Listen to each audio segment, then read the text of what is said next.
Halo Kak Raisa. Halo Mas Yoka. Gimana kabarnya Kak? Alhamdulillah baik. Gimana kabar Mas Yoka? Alhamdulillah baik juga.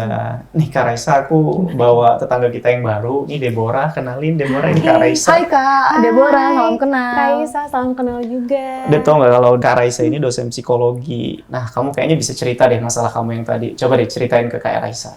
Jadi gini loh Kak. Gimana? Aku kesel banget. Aku habis di ghosting. Kira-kira kenapa sih Kak aku bisa di ghosting?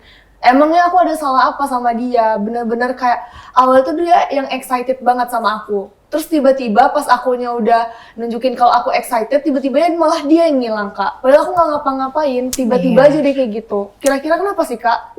Kenapa orang bisa nge-ghosting? Sebenarnya ada faktornya sih, salah satunya kalau di psikologi. Itu tuh akibat attachment style. Apa? Attachment Ya, style? attachment style. Itu apa Kak? Oke, attachment style ini adalah di mana seseorang punya pola untuk merasakan, membangun, atau mempertahankan si kedekatan emosional dengan orang lain. Baik itu temennya, atau gebetannya deh. Terus juga sama keluarga. Gitu. Nah, di attachment style ini tuh ada 4 jenis. 4 jenis, oke. 4 jenis itu adalah, yang pertama, secure attachment. Yang kedua itu anxious attachment. Okay. Yang ketiga, avoidance. Yang keempat, disorganized. Disorganized. Yes. Kalau tadi Deborah di ghosting itu kira-kira masuk attachment style yang mana Kak? Nah, perilaku nge-ghosting itu masuknya ke avoidance attachment.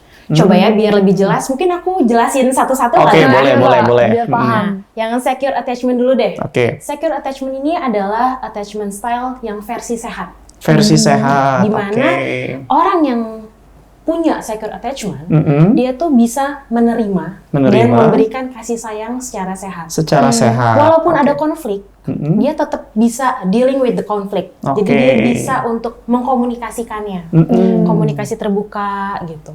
Terus juga kalau misalnya dia tuh tahu bagaimana cara memberikan ruang pada orang lain, dan juga dia tahu kapan dia butuh ruang. Oh gitu, oke. Nah, nextnya ya, yang kedua tuh adalah anxious. Anxious, oke. Anxious ini tuh tipe yang cemasan, takut banget ditinggal, secara berlebihan ya. Oke. Gitu. Bukan berarti yang secure nggak punya rasa takut ya. Nggak rasa takut pasti ya, ada. oke, pasti ada ya. Cuma dia bisa untuk mengendalikan, mengelola perasaannya itu, mengelola emosinya. Tapi kalau anxious ini tuh kesulitan buat mengelola emosinya. Karena dia sangat bergantung banget gitu sama seseorang. Sama seseorang tadi ya. Jadi kalau hilang dikit atau ngejawab, langsung nyariin. Oke. Aku banget itu. Nah, berarti gitu. udah ada tanda-tanda ya, udah tahu ya attachment ya. style kamu tuh kemana. Nah, terus yang ketiga itu tadi avoidance. Avoidance attachment yang punyanya si ghosting itu loh. Si ghosting ini. Nah, avoidance itu di mana seseorang menjauh. Ya, di mana kalau misalkan dia menerima menjauh ada yang tanpa sayang sebab sama gitu dia, ya? Atau gimana? Sebenarnya ada sebab. Tapi ya dia merasa tidak nyaman gitu. Kalau misalnya diberikan kasih sayang, jadi tuh dia nggak tahu gimana nih mengelolanya. Dia mungkin ada rasa takut gitu. Jadi ya udah, dia nggak bisa mengekspresikannya. Jadi ghosting aja. Ghosting aja tinggal. Jadi kalau misalnya dibandingin sama anxious dan avoidance ya, anxious ini tuh perlu belajar untuk self love. Karena dia saking fokusnya untuk bergantung sama orang lain, dia sampai lupa kan sama dirinya dia sendiri. Betul. Nah, kalau yang avoidance, dia harus belajar untuk bagaimana ya kita menerima kasih sayang dari orang lain. Oh gitu. Menerima perilaku dari orang lain. Oke, jadi tadi kalau yang perilaku ghosting tadi adalah bagian dari avoidance. Nah. Terus kalau misalkan Deborah yang cemas, kamu cemas ya kalau kayak gitu di ghosting? Banget ya. Banget. Apa sih alasanku di ghosting? Gitu kan seorang Deborah di ghosting gitu ya. Jadi cemas, dan itu masuk ke dalam yang anxious attachment. Kalau memang kamunya ini ya, kamu saat di ghosting terus kamu panik, terus abis itu ya langsung mencari banget nih kemana nih, gitu. Terus ya mungkin sampai mengganggu aktivitas kamu gitu. Oke. Nah, itu tuh jadi termasuknya ke anxious. Anxious. Dan ada yang terakhir. Apalagi tuh? Itu campuran. Campuran. Si anxious dan avoidance. Oke. Itu adalah disorganized. Disorganized. Apa nih Kak kalau disorganized? Kalau disorganized tuh istilahnya kayak tarik ulur. Tarik ulur. Jadi sometimes dia memberikan kasih sayang, sometimes dia hilang gitu aja. Kayak hilang timbul gitu ya? Iya, hilang timbul gitu. Karena dia sebenarnya pengen ada kedekatan, pengen punya teman, punya sahabat, pengen punya pacar, pengen punya hubungan yang dekat dengan keluarga, tapi dia punya rasa takut disakiti, takut dikecewakan. Jadi ya kadang dia ada, kadang takut disakiti ya, bukan takut dia yang menyakiti ya? Iya, bisa jadi gitu. Berarti itu trauma duluan ya Kak? Iya, adanya penyebab trauma tuh ngaruh juga. Oke. Nah, tadi ada penyebab trauma, menarik ya kita tanya aja ya sama Coba Kak Raisa. Iya. Kalau terbentuknya 4 attachment style tuh ada penyebabnya nggak sih Kak? Ada banget. Ada ya? Jadi tuh, kenapa sih bisa terbentuknya attachment style dan memang semua orang punya? Semua orang punya ya? Pastinya. Oke. Yang membentuk seseorang punya secure, anxiety, avoidance, or disorganized itu adalah tergantung bagaimana dia punya pola asuh. Pola asuh. Oke, berarti pola asuh berarti di masa lalu ya, di masa kecil gitu ya? Iya, jadi yang membentuknya itu adalah pola asuh dari orang tuanya. Orang tua. Gimana dia belajar tentang memberi dan menerima kasih sayang. Kasih sayang. Jadi Kak, menurut Kakak kira-kira temen aku nih kenapa sih alasannya dia ngeghosting aku tuh kenapa? Kalau dari segi alasannya kita nggak bisa ngejudge gitu aja ya, kita kan nggak tahu gitu. Iya. Cuman kalau misalkan kita coba buat generalnya deh gitu, penyebab seseorang avoidance, mungkin dia mengalami pola asuh di mana waktu kecil, jangan lebay deh gitu, jadi nggak boleh ngekspresin emosi. Ada pernyataan-pernyataan semacam itu yang kemudian menyebabkan traumatik ya. Misalkan kalau misalnya tadi kan karena pola asuh nih, yang secure, ya oke, pola asuhnya dia diajarkan bagaimana sih memberi menerima kasih sayang. Mungkin dia dikasih ruang, nggak di overprotektifkan, nggak juga diabaikan gitu. Ada porsinya lah ya gitu. Terus kalau yang anxious ini yang mungkin mendapatkan pola asuh yang kadang disayang, kadang hilang. Gitu. Jadi nggak nentu gitu. Jadi membuat dia bertanya-tanya, sebenarnya aku tuh disayang atau enggak sih? Nah, terus kalau yang avoidance itu yang tadi diabaikan itu. Jadi kayak dia apa ya? Dia tuh cenderung nggak boleh ngekspresiin emosinya gitu ya. Kayak jangan lebay, gitu aja nangis gitu. Kalau yang disorganized biasanya sih akibat adanya traumatic, misalnya ada perilaku abusive, bisa salah satunya yang paling parah. Tapi mungkin secara ringannya ambivalen gitu loh, jadi nggak nentu gitu. Oke, jadi seberpengaruh itu ya, Deb ya, pola asuh itu terhadap attachment style kita di masa depan ya. Kayaknya memang ini penting banget ya untuk kita ketahui ya. Keren banget kita bisa ngobrol sama Kak Raisa, dosen psikologi. Keren. Berarti nanti kita jadi orang tua tuh harus banyak belajar ya. Betul banget. Betul ya. Nah, Kak Raisa, tadi kan kita bahas ya kalau attachment style itu ada 4. Sementara kita bertiga nih. Ini apakah attachment style itu ada di dalam setiap diri kita 4-4-nya? Atau masing-masing orang punya satu attachment style? Atau bisa 2 atau bisa 3 dalam diri seseorang itu? Gimana nih Kak? Jadi, setiap orang itu punya satu attachment. Setiap orang punya satu? Punya bawaannya. Gitu. Bisa dibilang attachment style pada seseorang itu tuh bisa berubah. Oh, bisa berubah? Iya, gitu. Sesuai dengan bagaimana dia mau memilih ya. Dia, aku jelasin deh. Dari segi otak manusia tuh kan bersifat plastis. Plastis, nah, dimana dia tuh akan bisa belajar dari suatu pengalaman yang baru, sehingga dia bisa punya pandangan baru tentang hubungan, memandang hubungan tuh gimana sih gitu. Nah, jadi dia bisa untuk punya kesadaran mengubah si attachment style-nya itu. Tadi kan Deborah udah tahu ya attachment style-nya apa? Aku tadi Kakak bilang apa sih? Anxious. Anxious ya. Kalau tadi kan bisa diubah ya. Attachment style itu ternyata bisa diubah. Nah, sebelum diubah kan mestinya kita harus tahu dulu dong attachment style kita apa. Kalau kita kan enak ya bisa ngobrol langsung sama pakarnya gitu ya. Betul. Oke. Gimana nih kalau misalkan teman-teman di luar sana tuh pengen tahu tuh attachment style dia tuh apa? Caranya gimana? Cara untuk mengetahui attachment style, kalau misalkan mau yang pasti-pasti aja, sebenarnya kita tes langsung. Ininya kok ada linknya gitu. Ada link. Di website tuh ada linknya gitu. Atau juga bisa dengan konsultasi ke psikolog gitu, atau konselor psikologi gitu. Nah, tapi bisa juga ya dengan misalnya nih kalian merefleksikan sejauh ini saat kalian punya pertemanan, hubungan pertemanan, ataupun hubungan pacaran gitu. Kalian tuh tipenya kayak gimana sih? Cara kalian mengekspresikan emosi kalian gimana? Cara kalian mengekspresikan kekecewaan gitu, atau kesedihan, atau mungkin rasa senang juga ke mereka kayak gimana gitu. Kalau ada konflik juga biasanya kalian cara menyelesaikannya gimana gitu. Oh gitu, jadi refleksi kata kuncinya adalah merefleksikan diri kita. Iya, tapi jangan sampai self-diagnose juga. Oh gitu. Karena bisa jadi kan, diagnosis kita sendiri tuh salah. Jadi paling tepat tuh adalah kita coba tes pakai questionnaire attachment style gitu. Nanti deh aku kasih linknya ya. Jadi kamu bisa cobain. Mas Yoko juga jadi bisa nyobain. Jadi bayar nggak? Gitu. Bayar nggak? Bayar nggak? Kok ada yang gratis? Yang gratis gitu. ya, oke. Berarti aman. Kita kan tetangga. Tetangga masa bayar? Iya. Kalau nggak kita sering-sering konseling. Konseling gratis lumayan. Oke, Kak Raisa tadi kan baru sekedar tahu cara mendeteksi attachment style kita. Terus Kak Raisa juga bilang tadi ya, katanya attachment style itu bisa diubah. Iya, betul. Terus cara ngubahnya gimana nih? Kita jadi penasaran ya, Deb? Iya, pengen menjadi menjadi yang pribadi yang lebih baik gitu kan. Bagus sih kalau ada niatan untuk ngubah attachment style yang versi nggak sehat jadi versi yang sehat. Oke, sebelum sana kayaknya aku kepo deh. Yang sehat tuh yang secure. Yang secure tidak sama sehat itu yang 3 sisanya itu. Yang 3 sisanya itu. Anxious, avoidance, and disorganized. Oke. Cara ngubahnya gimana nih? Biar kita bisa jadi sehat. Yang pertama itu ada kemauan dulu nih dari diri kita sendiri.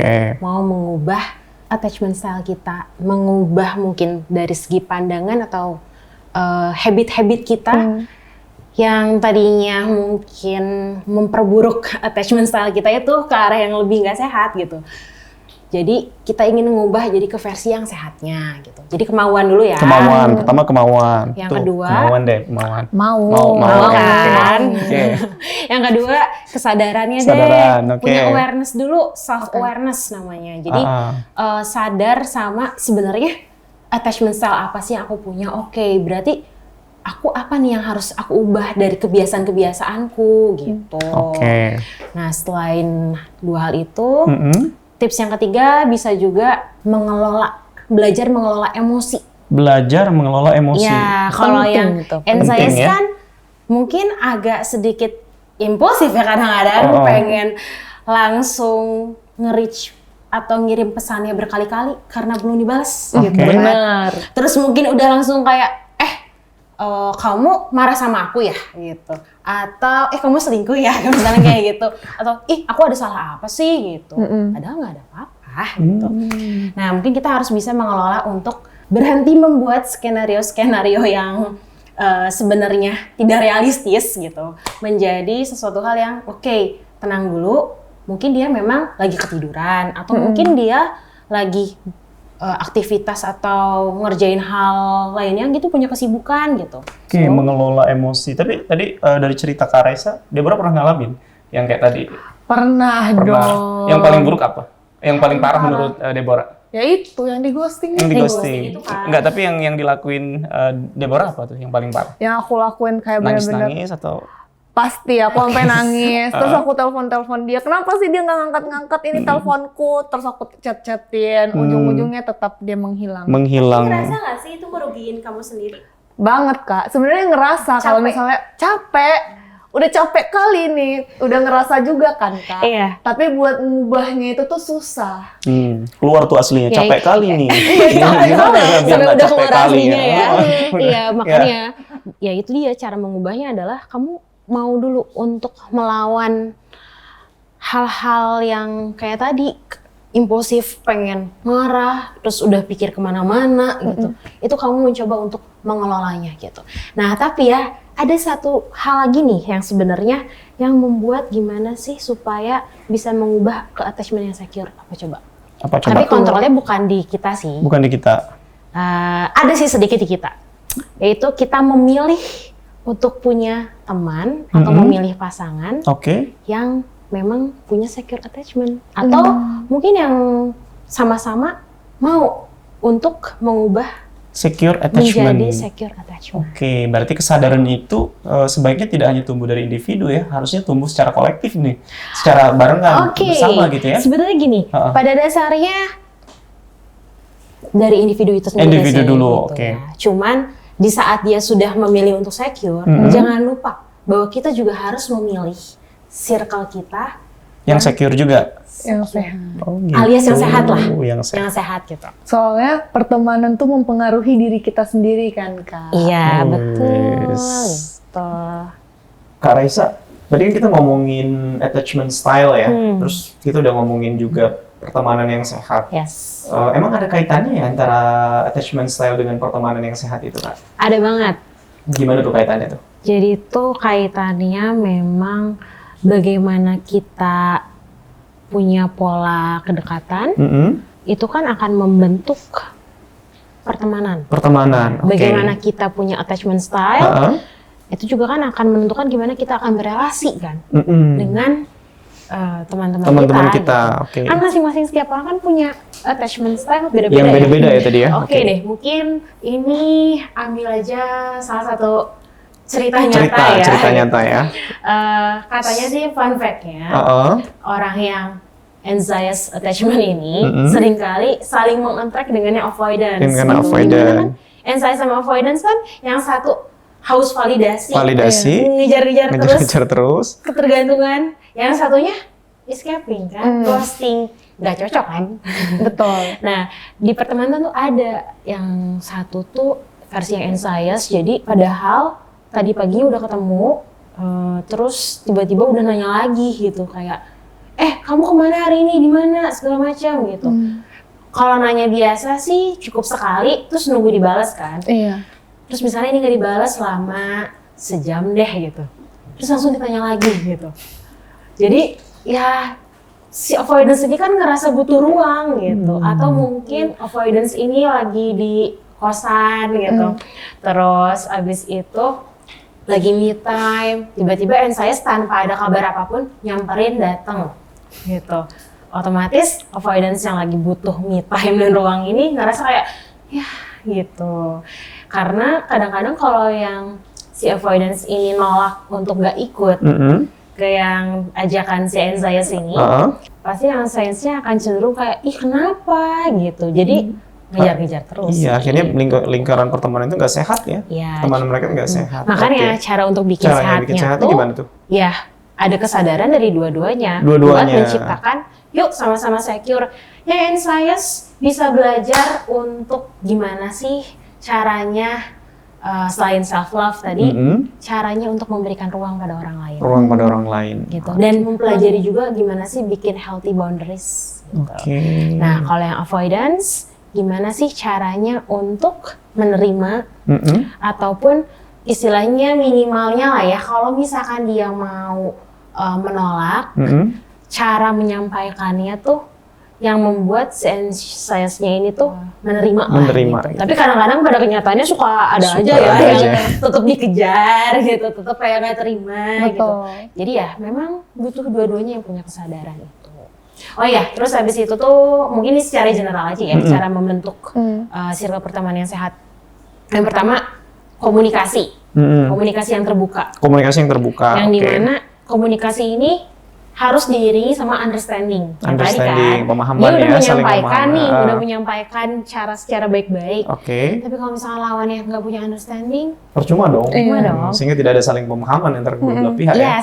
Nah, udah komunikasi understanding, terus belajar menumbuhkan empati. Itu penting banget ya. Mungkin dikala memang oke, aku lagi butuh ruang, tapi mungkin teman kita tuh lagi butuh banget Lagi butuh nih, banget. gitu. Kan nggak bisa dong kita nge-ghosting gitu aja. Betul.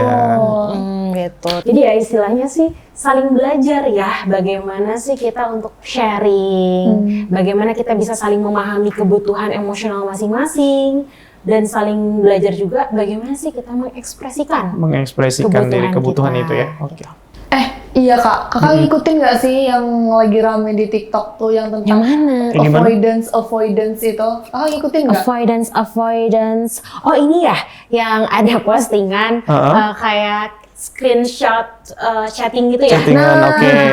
Terus habis itu dikasih jawaban gitu ya. dikasih jawaban, yang jawabannya tuh Dry text gitu ya, ya. Oke. cuman kayak oke gitu, atau cuman kayak ya doang atau Ya stiker doang, doang iya. gitu ya. Yang dimana sebelumnya tuh di chattingnya bertubi-tubi gitu Bertubi-tubi. kan. Iya. Nah itu gimana kak? Oke. Ini agak bisa membuat misleading ya. Arahnya ke self-diagnose dan menjudge orang juga sih. Karena kita bisa tahu dia avoidance atau tidak, gak hanya berdasarkan cara dia jawab teks dari satu screenshotan aja gitu kan. Jadi ya istilahnya yang punya attachment style apapun, dia juga bisa dong mengekspresikan dry text kayak gitu aja, gitu kan. Betul. Pasti kita juga ngalamin lah, Iya. kan cuma memberikan pesan misalkan. singkat aja Oke. gitu, atau mungkin kita lagi ada keadaan marah gitu. Iya. Jadi ya itu salah satu hal yang harus kita sadarin sih, bisa buat memfilter mana sih informasi yang emang layak dan valid, yang benar dia seorang avoidant Betul, atau cuman gitu. sebenarnya itu bukan avoidant ya. Iya, Oke. jadi mendingan tuh kalau misalkan kita mau tahu avoidance atau tidaknya, Oke. ya attachment kita apa gitu, mendingan tes lagi. Tes lagi aja ya, yang tadi ya. Questionnaire test Oke. gitu. Jadi jangan ngejudge Jangan ya. ngejudge dengan sendiri ya. Oke, wih, daging semua nih obrolan kita hari ini ya. Iya benar. Oke, ya. Nah, pada intinya ya, intinya kalau misalkan kita pengen menciptakan lingkungan pertemanan yang sehat, kita harus pahami dulu tuh ya Attachment style. kita apa gitu ya. Oke, jadi nanti itu akan membentuk circle pertanan yang sehat. Pahamin Pahamin sama sama punya kesadaran dan kemauan buat mengubah, mengupdate lah ya attachment style-nya jadi versi sehat. Keren banget nih. Keren. Oke, jadi gimana? Mau dicoba nggak? Mau banget, mulai sekarang langsung. Coba. Sekarang Oke, kita coba. Oke. Baik, terima kasih banyak nih Kak Raisa Iya, atas terima kasih, insight-nya. Kak. Kita akan coba. Maaf ya coba. kak ngerepotin. Iya, nggak apa-apa dong. Nanti kapan-kapan main lagi ke sini ya. Oke, siap. Terima kasih kak.